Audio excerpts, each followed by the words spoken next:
My name is Deborah Gallant. I work for Entrepreneurs Forever, which is a nonprofit that supports small business owners. And every month we bring you a program that lets you literally dive a little bit deeper into a topic that you might not have been able to fully flesh out with your peer group. And also, we welcome other members of our community. And we also have a fair number of our alumni now, people who have done more than their 3 years with us. This topic, I just want to give you a quick little idea of how we came to do it. David Wagner from Clear Mission Consulting, who's our presenter today, is in the group that I have been running in Haverhill, Massachusetts, although he has relocated, but that's beside the point.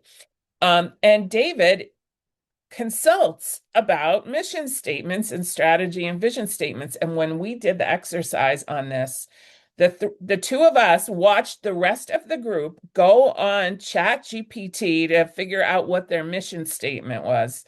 And afterwards, David and I had a debrief, and he goes, "You can't really figure out your mission statement from artificial intelligence." And I go, "That sounds like a deep dive." So I don't know, 6, 8 months later, here we are with David presenting, and he'll give you more about his bio in a minute, but let us just kick this thing off.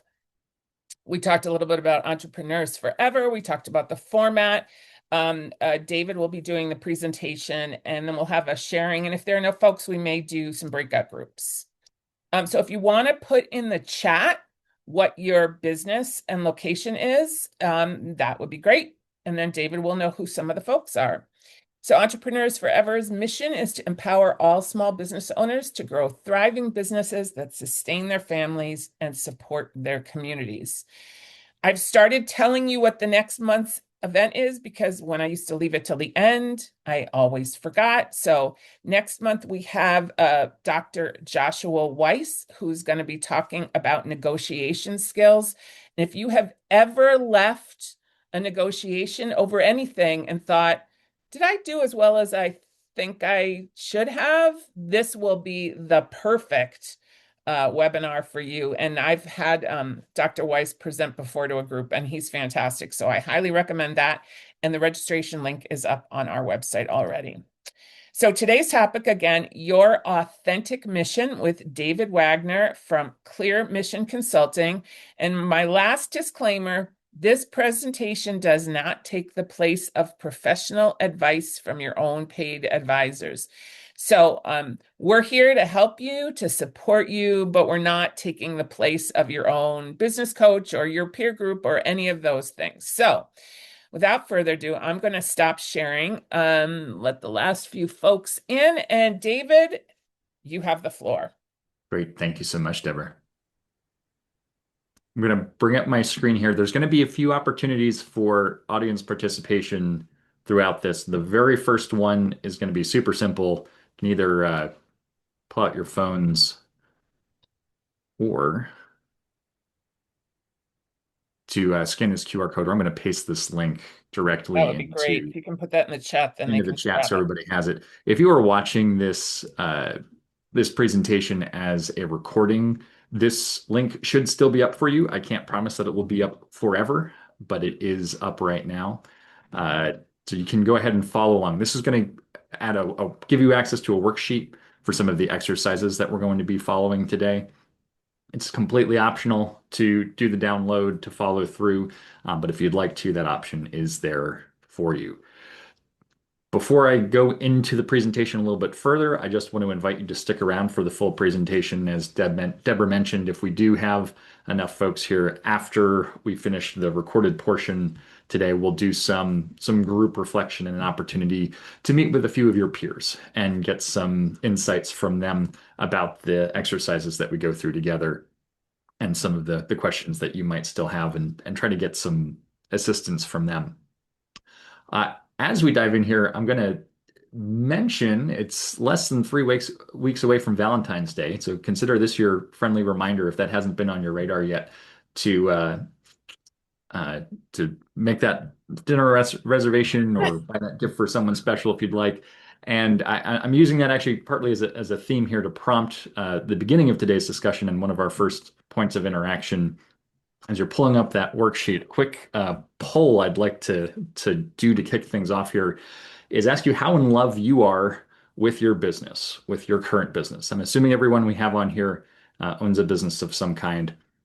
Feel free to enter this right into the chat. It's just going to be a single number from 1 to 5, how in love you are with your business. And the scale we'll use here out of 5, meaning you're completely in love with your business, you feel completely fulfilled, energized, profitable.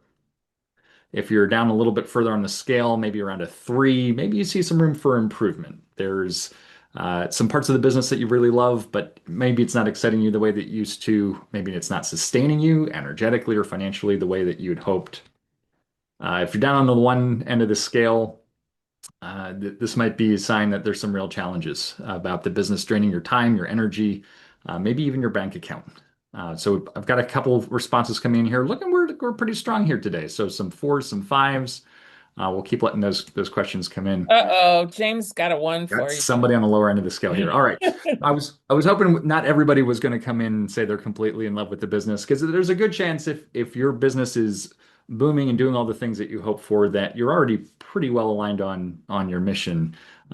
If not, today's session is really going to be for you, or if there's opportunities still to improve further, this will be a chance to do so today. So Deborah mentioned my work with vision statements, mission statements. I primarily consult in business strategy for nonprofits, libraries, and other purpose-driven institutions. But a lot of the principles that we use in that space apply to any kind of organization and any kind of business when it comes to getting really clear on your strategy. We already had a chance to see one example of a mission statement earlier today. We saw the Entrepreneurs Forever mission statement. And you can do a quick show of hands, whether you're on camera, you want to raise your hand, or if you want to raise one in the Zoom meeting, who actually has a mission statement on their website, for example, or in that they use somewhere in their marketing material. Does anyone have kind of a public-facing mission statement? Seeing a couple of nods. So I'm going to say if you have a mission statement and it's on a website and it's external facing, you probably have something that maybe sounds it's a little slogany. It's something designed to be memorable, something that's going to be a kind of a catchy reflection of the kind of work that you do. Maybe it's something, as I said, on your website, something that's publicly facing. It's something that's really oriented for your customers, your clients, or whoever your target audience is for working with your business. And all of this to say, it's probably something that was written primarily for marketing purposes. This is something meant to catch the eye of someone who maybe is coming across your business for the first time. So you might ask yourself, so what's wrong with that? I'm going to say right off the bat, there's nothing wrong with having a mission statement that is externally facing and that was written primarily for marketing purposes. However, if all you have is a marketing-oriented mission statement, and it's not backed by a really clear understanding of what your underlying business strategy is, you might find that you resonate with a couple of these symptoms. Maybe you find you're frequently changing what your business is about, what your offerings are, constantly shifting those offerings to meet different demands. Maybe there's some confusion that your customers have or lack of differentiation. Why should they work with you? Why should they buy from you? Maybe you find that you're wasting some effort, some expense on revisiting business decisions. Whatever you were doing in 2025, maybe you're doing something completely different in 2026. That can get really expensive really fast. Or maybe you're just struggling to make any choices about your business, particularly those big, impactful, important ones that might take you in one substantial direction or another. So if any of those start to resonate with you a little bit or sound familiar, I'm going to offer an idea here on some things that you can do instead. So the first is getting clear on what your business strategy is. We're going to use the term mission today to talk about a part of what your business strategy is. I'm going to ask everyone to suspend their semantic disbelief around mission, vision, or some of those other terms. If you're watching this and you have a nonprofit background, this is a slightly different meaning of mission than what we sometimes use in the nonprofit context. But the ideas still apply here from a business strategy perspective. We want to get really clear on the fundamental elements of what the design of your business is. And I'll explain what a few of those elements are in a moment. When you have those elements really clear, then you can start building marketing that really resonates with your audience and build the rest of your business around that strategy.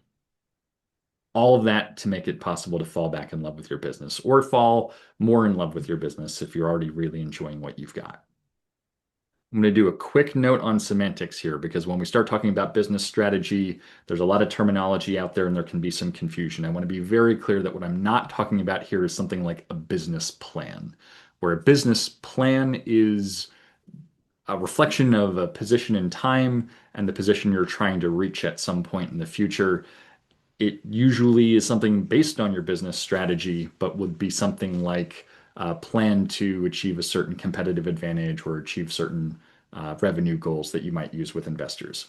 We're not going to talk about business planning today, but we are going to talk about business strategy. If you've got that good, solid business strategy in place with your authentic mission at the core, and we're going to talk about what those components are of your authentic mission, as I said, this is something that we can start to build our marketing on and our planning around. For marketing purposes, when we have a really clear business strategy, it makes the marketing that we present to our customers also really clear. It's something that can be really consistent, something that avoids that confusion that we mentioned before, and is actually really compelling. For making business decisions, we can also use those same elements of our business strategy to make unambiguous decisions that are internally coherent. So we're not making one decision in one part of our business, like our marketing, that are some other part of our business, like our supply channels, can't actually back up. We can make those decisions with confidence and we can make them cost effective. So we're not constantly revisiting or going back to the wheel and changing the directions that we're David, do you have any examples of places where you've seen not having the mission and the strategy built making affecting what's going on in a business? Do you have a story or anything you can tell us? I do. I'm going to break that down though through each of the questions that we're going to ask later and Fantastic, examples of great. what that looks like. So I've mentioned a couple times, we're going to talk about the pieces of a business strategy and what I'm calling your authentic mission. And this is where we're going to introduce those three questions that can help you get really clear about the core of your business strategy. So this idea of a business strategy pyramid, this is something I've made up, but based on a lot of experience and some similar resources that are out there around different elements of business strategy, where at the bottom of the pyramid, we have the more foundational elements that have a little less flexibility. There's less room to change these components of your business because they're so important to who you are and what your business is about, to slightly more flexible elements up at the top. Your values, they're at the bottom of the pyramid here because these are your non-negotiables. These are the absolutely fundamental, clear ideas that drive any business decision. Any business decision that's not in line with your values is going to be a no-go for you. Your purpose is going to be the first of the three questions that we address today around your mission. The question here is going to be, what is your why? What is the reason that your business exists? The next question we're going to ask is, what is your hedgehog concept? If that is an unfamiliar term to you, we will explain it a little bit more later. But that gets to what your unique zone of genius is. What is it that you can do that others can't or can't do as well? The last question we're going to answer today for what to create that authentic mission for you is what your goals are for your business. So this gets to the vision that you're trying to create for your business. The last part, which we're not going to talk about today, but kind of sits at the top of this pyramid, is your business model, which is really the structure of how you'll deliver value in a profitable way. So as a really quick illustration, if you had a business, let's say focused on delivering products of a certain kind, you could have a lot of different business models focused on providing those goods. You could have a drop ship type of business. You could be primarily a manufacturer. You could be a value-adding reseller. There's a lot of different ways to be that product provider. The business model you choose, and ultimately all of these pieces of the pyramid, are informed by the lower layers. So how you structure yourself as a business ideally will be a way that meets your goals for the vision for your business, that aligns with your unique zone of genius, that ultimately furthers your purpose and is consistent with your values. So as I mentioned, we're going to focus today on these middle three sections of this pyramid. For today's purposes, we're going to call this your mission for your business. So let's dive in with the first question, and I'll give an example here in just a moment for how this can provide some clarity around purpose and what's your purpose. But before we do that, we're actually going to flip over to a segment of a video many of you have probably seen, or at least you might be familiar with the speaker. This is Simon Sinek, author of Start With Why, and the TED Talk that sort of launched him into fame, which is entitled Starting With Why, How Great Leaders Inspire Action. So we're just going to watch this for a couple of minutes and then dive into the application of this principle to your business.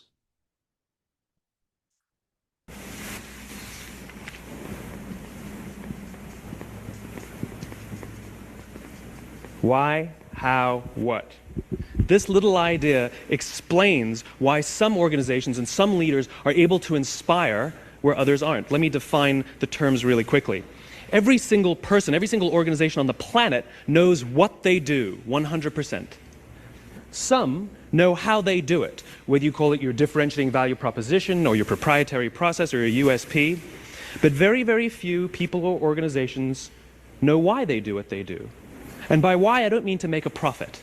That's a result. It's always a result. By why, I mean what's your purpose? What's your cause? What's your belief? Why does your organization exist? Well, as a result, the way we think, the way we act, the way we communicate is from the outside in. It's obvious. We go from the clearest thing to the fuzziest thing. But the inspired leaders and the inspired organizations, regardless of their size, regardless of their industry, all think, act, and communicate from the inside out. Let me give you an example. I use Apple because they're easy to understand and everybody gets it. If Apple were like everyone else, a marketing message from them might sound like this. We make great computers. They're beautifully designed, simple to use, and user-friendly. Want to buy one? Meh. And that's how most of us communicate. That's how most marketing is done, that's how most sales is done, and that's how most of us communicate interpersonally. We say what we do, we say how we're different or how we're better, and we expect some sort of behavior, a purchase, a vote, something like that. Here's our new law firm. We have the best lawyers with the biggest clients. We have, we always perform for our clients, do business with us. Here's our new car. It gets great gas mileage. It has, leather seats. Buy our car. But it's uninspiring. Here's how Apple actually communicates. Everything we do, we believe in challenging the status quo. We believe in thinking differently. The way we challenge the status quo is by making our products beautifully designed, simple to use, and user-friendly. We just happen to make great computers. Want to buy one? Totally different, right? You're ready to buy a computer from me. All I did was reverse the order of the information. People don't buy what you do, people buy why you do it. People don't buy what you do, they buy why you do it. This explains why every single person in this room is perfectly comfortable buying a computer from Apple. But we're also perfectly comfortable buying an MP3 player from Apple, or a phone from Apple, or a DVR from Apple. But as I said before, Apple's just a computer company. There's nothing that distinguishes them structurally from any of their competitors. Their competitors are all equally qualified to make all of these products. In fact, they tried. A few years ago, Gateway came out with flat-screen TVs. They're eminently qualified to make flat-screen TVs. They've been making flat-screen monitors for years. Nobody bought one.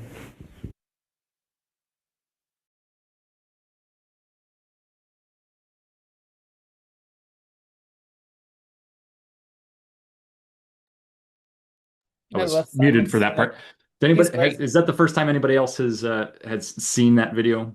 I've Anyone seen it, not seen but a it's Simon Sinek always before? good to see it again. It's always good. It's a great reminder. So purpose as an underlying position for your business strategy, starting with why. Simon Sinek really focuses on the marketing lens here, which is an important part of uh, why purpose can be meaningful for your business, making it clear, as he said, why you do what you do. People don't buy what you do, they buy why you do it. I think much more fundamentally, though, Purpose serves a really important planning purpose. Does this idea or opportunity further our core beliefs? Does it fit within our core purpose as a business, as an organization? Whether it's just you as a person, or if you have a team, or on a nonprofit, you might have a board, whoever the core decision makers on in your business, how are the decisions in your business aligned with your core beliefs? So I'm going to give you first a story from a nonprofit, and then we'll give a couple of business examples. So I had the opportunity recently to talk with the founder of a nonprofit who the organization primarily focuses on meeting the material needs of a lot of different individuals. So providing household goods, clothing, toiletries to people in need. And as I was talking with the founder, something became really clear from the conversation, which was that they didn't start the nonprofit with the idea of we're just going to do everything we can to maximize the number of needs that we're meeting for people. If they were, maybe they would have structured the organization differently. And I'll say more about that in a second. What really became clear from the conversation was that the underlying purpose of her organization was to create a sense of community where people didn't see each other as haves or as have-nots, but as a single community where people wanted to reach out and help each other and saw each other as people and as neighbors. The difference in those, right, where your purpose isn't to meet people's material needs, but to create community, drives a different type of organization and different business decisions. If their sole purpose was to meet people's material needs, they would probably just own fleets of trucks. They would raise lots of money from foundations or corporations and go just buy what people needed and then provide a logistics network to deliver those needs in the most cost-effective way possible. But because that's not their purpose, because their purpose is to create a sense of community, they rely a lot more on grassroots efforts, on donations from neighbors and from community members and community organizations. They have thousands of volunteers who give their time to sort materials and to pick materials to meet individuals' needs. They're also working on a podcast to start telling the stories of people in need to humanize them and to show not just how they benefited from the organization's work, but from how fragile all of our lives are and how easy it is to slip into a place of need. That's a very different business model, and it drives from that purpose being really different. You're not necessarily coming from a philanthropic or charitable point of view, but there's probably still some purpose underlying the business that you have. So here are a few sort of corporate examples. So we already heard the one from Apple, from Simon Sinek, the idea we believe in challenging the status quo and thinking differently. I made this one up. I didn't consult with Walmart to see what they actually say their purpose is, but what they might have as a core belief is that everyone deserves access to household goods that are of high quality and affordable prices. You might imagine a neighborhood yoga studio, and I know Deborah's thinking of a particular one. And Deborah, no, I did not ask this yoga studio either. This is a made up one. But that mindful movement might be a pathway to healing and to health. Those might be some core underlying beliefs, some core underlying purposes for the business to exist. So we're going to ask you next to answer this question for yourself. Before we set aside some time to do that, we have a relatively small group today, so I won't force anyone to be on the spot. Would anyone like to volunteer today to go through some of these exercises in the group and to think about some of these questions out loud? I will happily help you with this. I'll guide you through some of the questions, and I promise not to ask you anything that would be proprietary. Okay, well, immediately a volunteer. So thank you so much, James. We're going to guide everyone through these questions and give everyone a chance to And answer Diana, them for maybe will themselves. use you as an example for a different exercise? Thank you Sure. for volunteering. So James, I'm going to ask you to start by filling in this blank here, and I'll give you a couple of hints here for some considerations. The idea is you're going to say, the name of your business, it exists because, and then what is that fundamental reason? What is that core belief? And some considerations here that might be helpful would be thinking about what motivated you to start your business in the first place. Instead of just working for someone else doing things in the same vein or in the same sector or industry, maybe doing things the traditional way. Or maybe it's something that's really fundamental to what you believe your customers deserve that they might not get from another supplier. So before we let it give everyone else a chance to start thinking about that, James, what comes to mind for you as you start thinking about a possible purpose for your business? I've got you on mute right now. To start off, I could have probably used you 6 months ago. Where were you? Where I'm currently at is On3 LLC exists because we want to keep the entrepreneurial dream alive Can you by see? by providing cybersecurity assessments for small and medium businesses or enterprise level assessments for small to medium business at affordable price. Okay. All right. So we got a little bit of information about the business there. James, I'm going to ask you to step back and I'm going to give you two points of advice just for this exercise because we're going to build on some of these pieces later. And this is going to be true for everybody. The first is this is not a marketing message. We're going to start right now with just a fundamental belief statement that no one else has to see outside of your business. It doesn't have to be on a website. It does not have to be clean or polished. It doesn't even have to be concise. It just has to be real to you. The second thing I'm going to say is you don't have to talk at all about what your business does in your purpose statement. So if you remember the examples that we just gave, the Apple example of everything we do, we believe in challenging the status quo and thinking differently. It doesn't mention computers, it doesn't mention information technology at all. So, James, if you think about why you started your business, what really motivated you to start your business? I guess I saw AI is going to be a technological revolution. I think we can all agree on that. They're creating AI engines to hack small to medium businesses. When they get ransomware, it's a killer. Um, I have the ability to implement some technological solutions which will help small businesses stay alive. Right now, everything's getting outpriced, right? Go ask AI how much a black box assessment. They start at 25,000. I'm at 2,500, 2,000 for nonprofits. They give them But 20. but James, if you are listening to what David's saying, I think there's a Yes, why that's about I'm you want to trying make to sure help small businesses stay everyone safe. should be safe from hackers. That's Well, it. safer. Basically, we're covering the fundamentals, right? A lot of people, it's as simple as, damn, I forgot to lock my back door and you came home in your house. I'm not providing anything earth shattering, no brand new stuff. I'm just saying, look, at have you tested your cybersecurity in 6 months? Because there's new stuff out there that will attack you. It's a fast changing world. So I'm trying to create a company to protect businesses from the AI gilded age of hacking. Yeah. So I think to Deborah's point, I'm hearing a lot of that point of like that I, security of I your can't business. stop the marketing. I'm trying.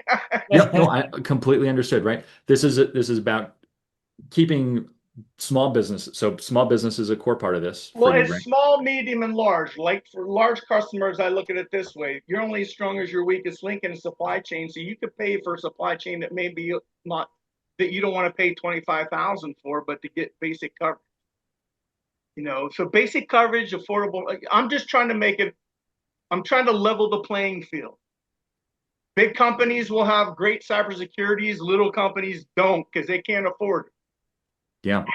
So a belief, this may not be the final thing you land on, but at least one core belief I'm hearing there is that small businesses deserve world-class security from emerging threats just as much as the big guys do, right? So there's marketing that we can build on that. There's other pieces that we can, there might be some adjacent segments that you're working in. There might be some other pieces, but that starts to drive at a core differentiator here for you, right? If it's somebody else can do it for the big guys, maybe let them do it for the big guys. It isn't about competing on cost with them, but for the small guys, they deserve to not have to pay every dollar that they're making every year coming in just to be able to survive in the threat landscape. So there might be something around that to play with and explore as an underlying purpose. Thanks for prying that out. I know it wasn't easy. It's like pulling your teeth. I'm feeling exhausted. So we'll give folks a couple more minutes here while you're working on this individually. I'm going to quickly give an example from my own business. So Clear Mission Consulting exists because we believe that effective strategy and leadership are essential for purpose-driven companies to make the world a better place. It's as simple as that. Strategy and leadership are the two sides of a coin to me that are really essential to uh, making any business really successful, but especially when they're trying to do some real good in the world. Can you repeat that again, please? Sure, I've It's got up it on written the up. screen. Oh, If you're looking for mine, it's up on the screen here. okay. Yep. And yes, I will be sending you the deck so you can look at it too.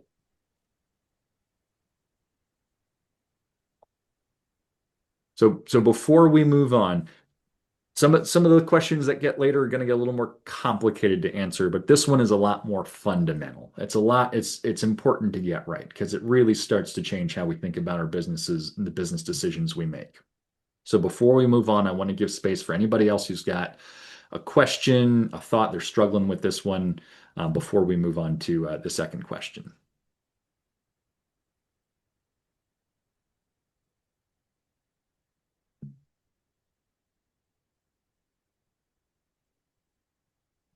All right, so hearing none, but there will be a chance for more Q&A later if something else comes up. Now that we've got a clearer sense at least of why we do what we do, why does our business exist? The next question I'm going to challenge everyone to answer here is what your hedgehog concept is, or what your unique zone of genius is. So if you haven't heard the term hedgehog concept before, I'm going to give you a really quick summary of the origin of that phrase be outside of this book, and then some information about the book where this comes from. So the book this comes from is Good to Great by Jim Collins. If you haven't read it, I can highly recommend it. It's a great treatise on for any business when it comes to business strategy, though their primary focus was global international firms. The analogy that they used in the hedgehog concept comes from the idea of foxes and hedgehogs. Foxes, you may have heard the term sly as a fox. They're known for being really clever animals. And foxes try to eat hedgehogs. And foxes employ all sorts of different tricks to try to eat hedgehogs. They'll try to sneak up on them. They'll try to trap them in different places. They'll might use different tools to try to get at the hedgehog. They've got a whole bag of tricks for trying to get to the hedgehog. The hedgehog has exactly one defense mechanism every single time, no matter what the fox tries, and that is to roll up into a little ball and put all of its spikes out. And the hedgehog wins every time. All it does is one thing, but it does it really well. And so the hedgehog doesn't just survive, it thrives, and the fox gets frustrated every time. Eventually, it gives up and it leaves the hedgehog alone. So that was the metaphor that they used in this book, Good to Great, to describe the core principle that made really outstanding businesses that outperformed their peers do so much better than comparable organizations in the same industry. I'm going to give you straight from the book Jim Collins' definition of a hedgehog concept, and then we'll start talking about some examples.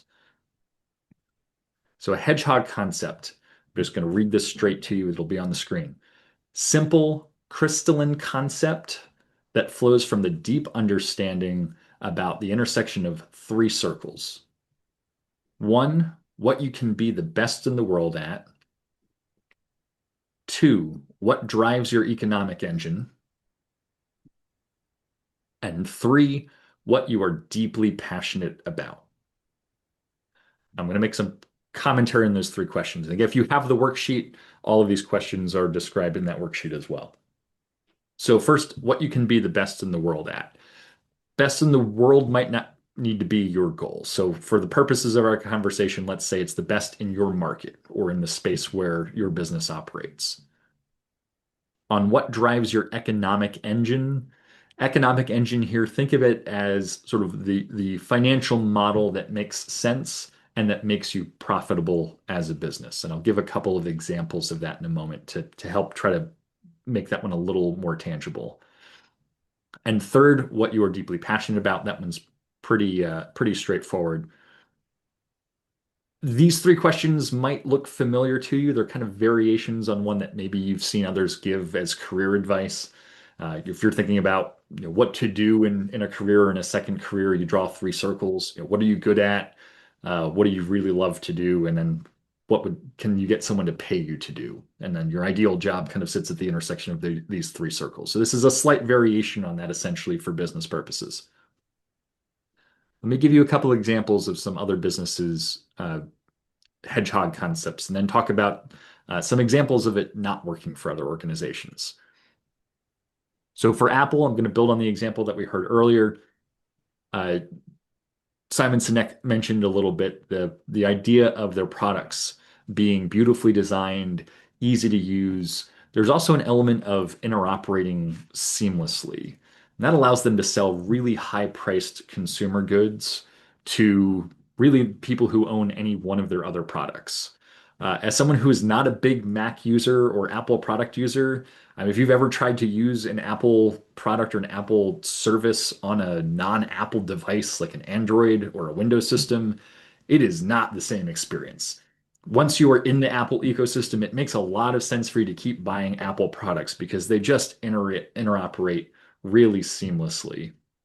This has been sort of the core principle that underlies a lot of their business strategy. If they're going to introduce a new product, it better be something that interoperates with all of their existing goods, and it's going to follow those same design principles of something that they can make really easy to use, be really beautiful, and be a high ticket price item. So this starts getting at when we mentioned the economic engine.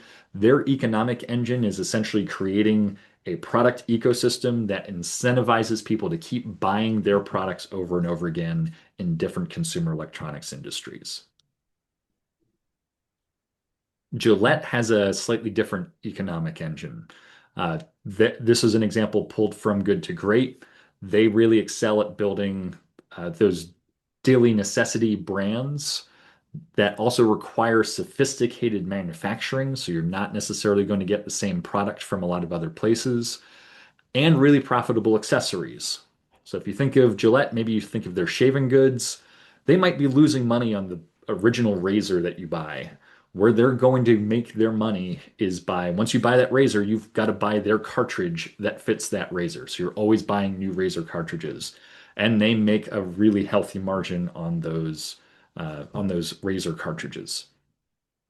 And I'm going to come back to our neighborhood yoga studio example. So a core hedgehog concept for this organization might be interweaving different types of health and healing services in a really personalized experience for members. So they might have a membership model where what they're trying to do is bring people in the door to pay or an ongoing membership fee. So that's going to be their economic engine. They're really the best at providing those personalized experiences and creating health and healing that interoperate across different types of services. And this could be a core area of passion for them. Hedgehog concept is where a lot of businesses get tripped up for a bunch of different reasons. And this is where we often see if you have as a business owner been kind of guilty of introducing new products and services or kind of reshaping what the nature is of the business model from year to year, this might be where you've struggled. I see a lot of nonprofits struggle here because they either see a need in the community that is related to one that they're already meeting, and so they try to fill that same void, or perhaps just because there's money available. There's a grant available, for example, and they go and chase the money rather than sticking to a really clear hedgehog concept. The real value of that hedgehog concept is less about marketing and more about that business planning and those business decisions. If a new product or service or new opportunity doesn't fit within your hedgehog concept, you need to start questioning what's the real value in that for your business. Is it going to start stretching you thin? Are you going to be able to do it as well? Is it going to continue to drive your economic engine? That is the thing that makes financial sense for a business model for you. This one we're going to allow a little bit more time for because it can be a little more complicated to think through. We are going to go through this exercise, and I'll ask we can go back to James, but we had also mentioned And I think Diana also volunteered. Diana. Diana, is this one that an exercise that would be beneficial for you to talk through a little bit? Sure. Okay. So we're going to do this. There's going to be two parts to this, and then the first part has three parts to it. So hold with me here. The first one, we're going to just those three circles that came from the definition of a hedgehog concept from good to great. Things that you love to do, what you can be the best at, and your economic drivers. We'll tackle them one at a time. So, Diana, if you don't mind, first of all, what at a very high level is the nature of the business that you have? I offer executive administrative support and project management. Okay, great. Um, Go ahead. All right, so I'll go into the next question, which is what maybe parts of that job or parts adjacent to that job do you really love to do? What is it that excites you or you just find kind of gets you into a flow state or comes really naturally to you?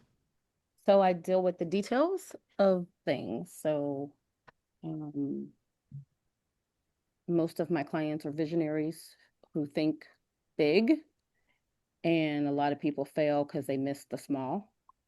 So that's my passion. What I'm really good at is remembering and dealing with the details of things. Okay.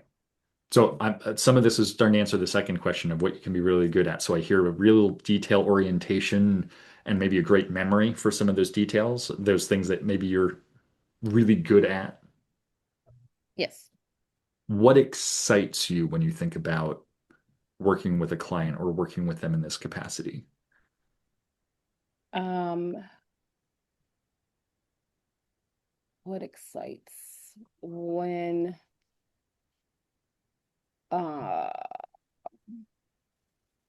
guess to put it into words would be when it seems so enormous to someone simply because their brain isn't analytical and logical like mine, so they miss the one, two, three, four, five of it, thinking about the enormity of it. So when it comes down to like an aha moment for them of like, you just need a pencil, it's like, I love that. So helping to create those aha moments and just that real clarity for someone of this is actually the steps that it's going to take to bring that Right. vision into reality. Yes. Fantastic.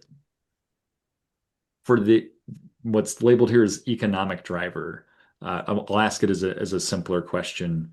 How do you structure the costs for your business, or where does the funding? Is it going to come from an amount of time that people are paying you on a set basis per hour, or on a retainer basis? Do you get money from repeat clients, or from constantly growing with new clients? Do you outsource any of your work? What tends to be the primary financial model? The primary model is a project fee. It's just easier for me and them to quantify the work.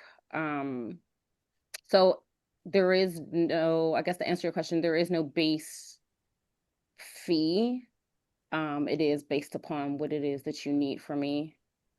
If it's kind of task oriented, then that is a straight fee of so much per hour. But I usually outsource that to some of my 1099s who are a cheaper rate. Say you just need like secretarial work, that's a different price point as a cheaper rate to you, if that makes sense. That does make sense to me. So it sounds like what really tends to drive financial success for your business is having projects to work on where you're Correct. getting paid, a The flat fee for that project. Is that right? correct. So it'll be over like my current client. This is our second year, so it's a set fee, certain amount of money every month, and these are the things that I'm responsible for. Okay, great. Those all sound really clear to me. The next thing we're going to do, and this can get real challenging, and I will say for everyone on the line or watching this, might not get there in just 5 minutes to really crystallize what the hedgehog concept is for your business. But if you take those three pieces together and try to write a simple concept that sort of summarizes the intersection of what it is that you love to do and get out of the work, what it is that you can be the best at, and what makes that business financially viable or really financially successful, what would you, what might be a simple way to summarize that intersection point? Yeah, summaries is where I suffer. I'm very wordy and I try to get it, I try to make it make sense. And so that's where I struggle at. So what I tell people a lot of times is my clients are visionaries and they're like balloons and I'm the string that keeps them grounded, but I don't know what that looks like in a real, summary of what I do and my mission and things. That is where my greatest challenge is trying to have those, concise summarizations. Okay. So I'll share a reflection with you, and you can do with this what you would like. And again, at this stage, we're not necessarily building this for marketing purposes. It doesn't need to be the neat, Right. succinct metaphor that's going to be on the sales sheet for the clients. What I heard you say in terms of the aha moments that you love creating, helping to create, the detail orientation and the memorization that you have, and the project basis being what financially makes sense to really drive the business, might be something around that project idea of bringing the aha reality to your project um, or to your vision, right? For those more visionary people that you're working with. It might be as simple as, you excel at taking vision and translating it into specific actions.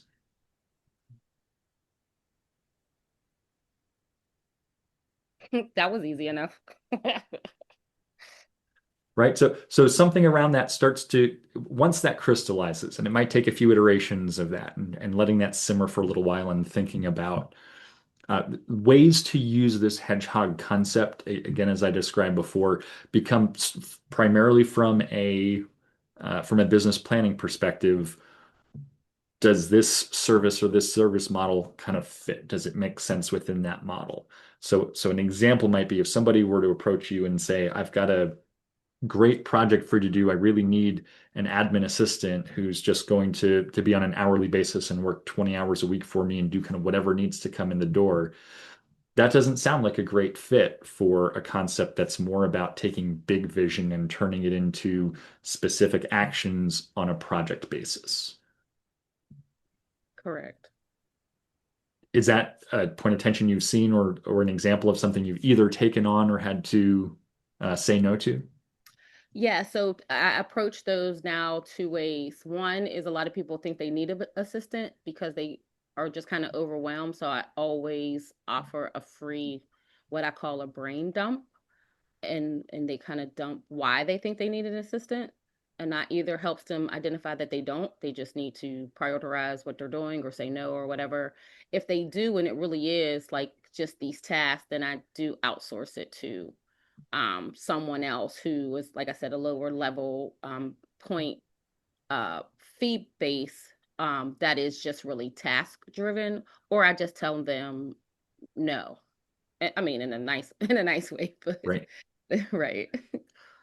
So I'm going to say this without saying that it's advice, but just an example of how someone in your shoes might evaluate this decision if this becomes a really crystallizing hedgehog concept for you, is that you might in the future decide that those requests for that more task-oriented work, maybe you have a pool not to outsource to where you're taking where you're administering that as part of your business, but maybe you're doing a referral fee to other sources of the business and really maintaining a brand that is focused on those big projects and that big task orientation and not the smaller things, which now starts to get us to how can the hedgehog concept apply to the marketing of the business.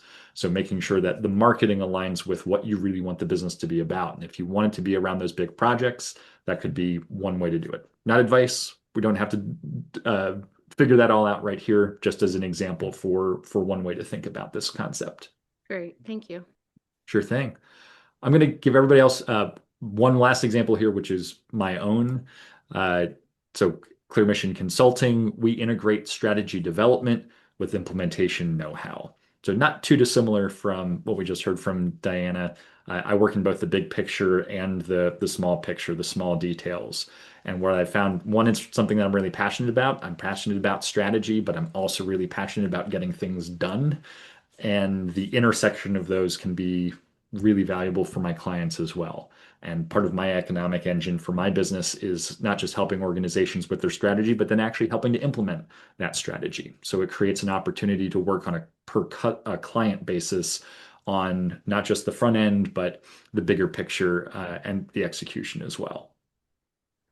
All right, so we've now talked about why your business exists, your purpose, what your hedgehog concept is. We're about to move on, but before I do, any other questions or anybody really struggling with their hedgehog concept?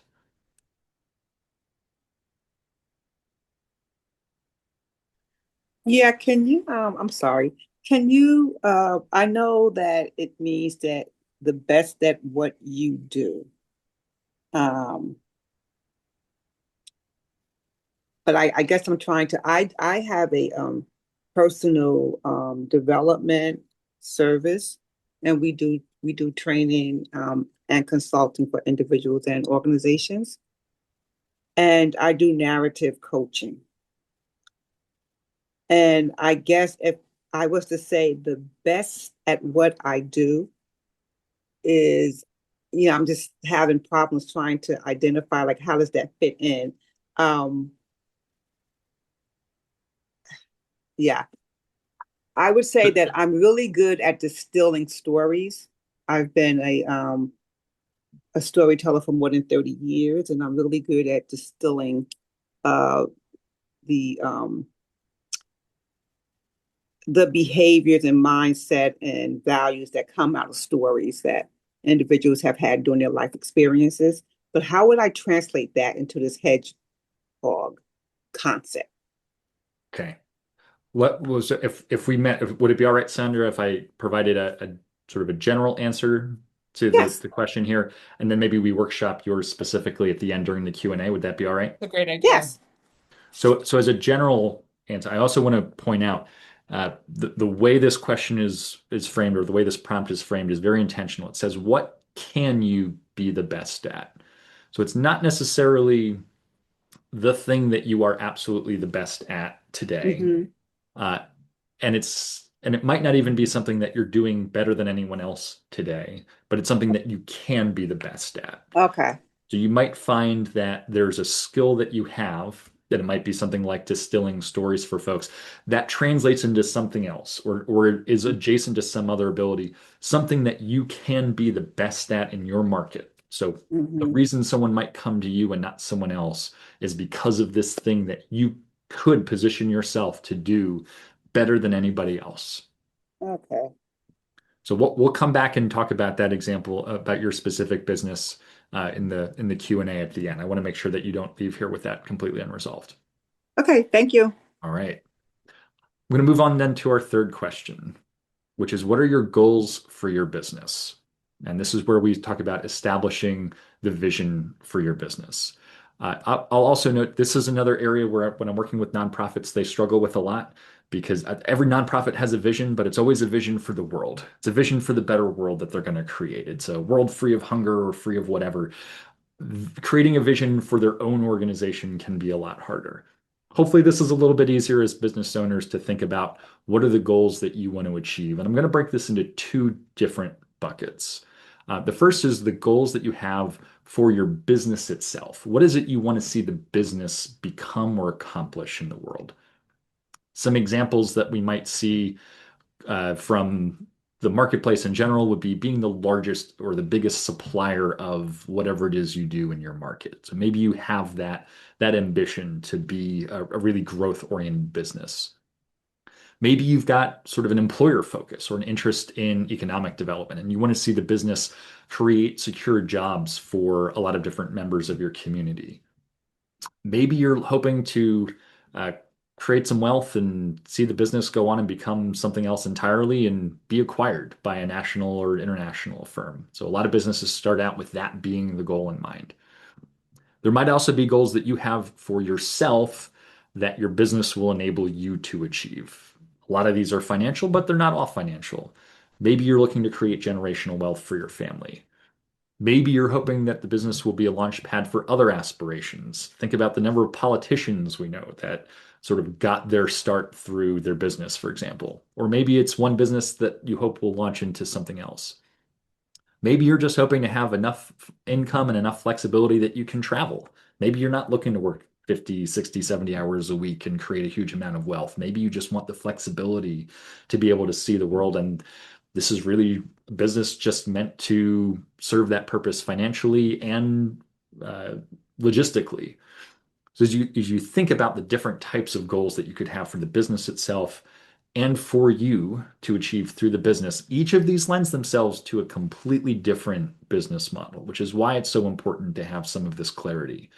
If your goal is to create secure jobs for a lot of people in the community, then that suggests having a certain amount of revenue, a certain amount of income to be able to pay those folks, having perhaps brick and mortar locations, or just operating in a different business model than if you're going to be, the solopreneur who's going to be traveling the world and just trying to make enough money to make it to the next travel destination. Those are different business models and maybe different businesses entirely. So I'm not going to say more about, hopefully that is clear enough that we can jump right into this last exercise, which is to establish your goals for your business. We're at the start of 2026 here as we're doing this live. So you may have already been thinking about some goals. These might be some different goals though. These are bigger picture goals for the business and for yourself. We asked the question earlier, why did you start your business? From a purpose perspective, from a why perspective. Now I want to turn it to what are you hoping to accomplish fiscally or logistically or just economically through your business for yourself, for your family, for your community. We're going to do it in those same two ways here that I just mentioned. The goals you have for your business and the goals maybe through your business.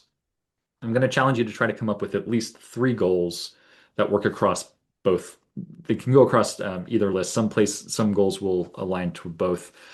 This one, I don't think we necessarily need to get a volunteer to stand up, but I will ask for any examples or maybe some aha moments that come from this. So I'll give Do you a you couple. have your own on this? I know you've been, I yeah, do have an example of perfect. that. So again, these are not my 2026 goals. I have some separate business goals to achieve this year. But really the goals for myself, for why I started my business, I want to raise the bar for nonprofit strategy. There's a lot of really bad advice for strategy out there when it comes to nonprofits. I'm trying to change that where I can. This is something I realized recently for myself. So I currently work with clients across the country, but I'm really hoping to pour more of what I can bring to the table into the community where I live. So that's pushing me to work a little more locally when I'm able to. I'm not trying to make a huge fortune off of this business. I want to create just enough revenue to live comfortably in my chosen home, which is not the most inexpensive place in the world. So that's not the lowest bar. Uh, and maintain some schedule flexibility. My goal is to work less than full-time hours when I can. And that drives to some different business decisions than I might otherwise make. So I'll give you a couple minutes without talking in your ear to think about these for yourself.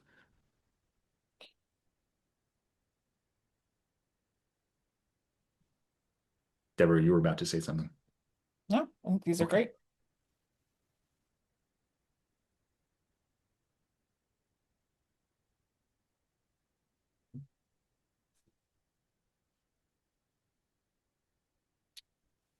So David, we're gonna wrap up the presentation, stop recording, and then let people share some of what they've done in the exercises. Is that right? We will stop the recording in probably about 3 to 5 minutes. Okay, I'll give you the cue for that. great.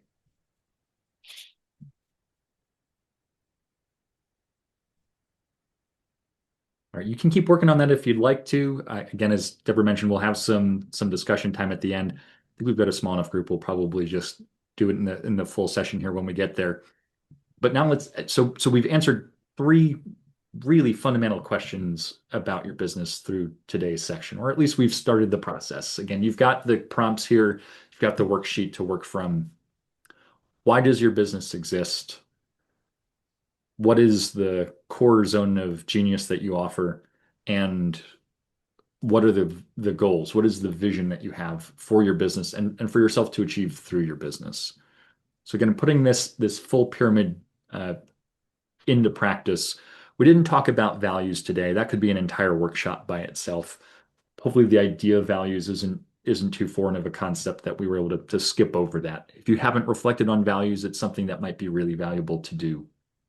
We have talked about purpose, your zone of genius, and vision for your business today. And business model, again, that could be a much longer exercise or a webinar by itself to think about different ways of structuring your business. But these all work together to create a comprehensive strategy for your business that, as we described before, make it easier to establish really clear marketing, really clear description of what your business is when you're talking to potential clients or investors or perhaps potential employees, for example, and also making business decisions that are coherent and clear and where you're not constantly shifting with the winds. So as you're working through the questions earlier here, I've got a couple more reflection questions for you to consider. These are in the worksheet, but I will walk you through each of them really quickly. I'm going to throw up some contact information for me if anybody would like to get in touch with me if you're still struggling with this or want to have a follow-up conversation. And then we'll end the recording there. So I'll bring up the reflection questions. I'll switch over to the bio slide, and then we'll stop the recording and have some time for some discussion. So the reflection questions here today, in addition to the worksheet as you were going through, I'm curious what parts of your mission or of your strategy more generally from that pyramid might still be unclear. And as you think about the business that you have today, are there any parts of it that are inconsistent with your purpose, with your unique expertise, or with your vision for your business? And what I'm going to challenge everybody to do today, then, as you think through the answers to those questions, are 3 steps that you could take that would either further clarify your mission or align your business better with that mission, or perhaps a little bit of both. So it could be a mix. And the real challenge I'm going to make for you today is to identify one, probably of those 3 steps that you will take, that you're going to commit to yourself. And if you'd like to somebody here to help hold you accountable at some point in the next 30 days. It can be the smallest first step. It can be something super simple. It's either going to help make your mission clearer. It could be as simple as setting aside some time to think through that hedgehog concept or get clearer on your purpose. Or And for something that, those of you who are in our peer groups, this might be the kind of thing that you bring in to them to talk a little bit about sort of what clarity you've gotten. yeah, so something you're either going to use to get clearer or to make your business more aligned with that clarity. So I'll come back to those questions here in a moment so that they're available. But I just wanted to leave my contact information here. I would welcome anyone who would like to connect with me on LinkedIn, or if you want to reach out for a conversation, you can either schedule a time directly with me on my website, or you can reach out to me by email is probably preferable. I did list my phone number. You can text me at this number if you'd like. Easiest way is probably going to be by email or directly linking through the website, or again by linking with me on LinkedIn. So we're going to pause here in a second to stop the recording and go back to the group conversation. I want to make sure we address Sandra's question from earlier.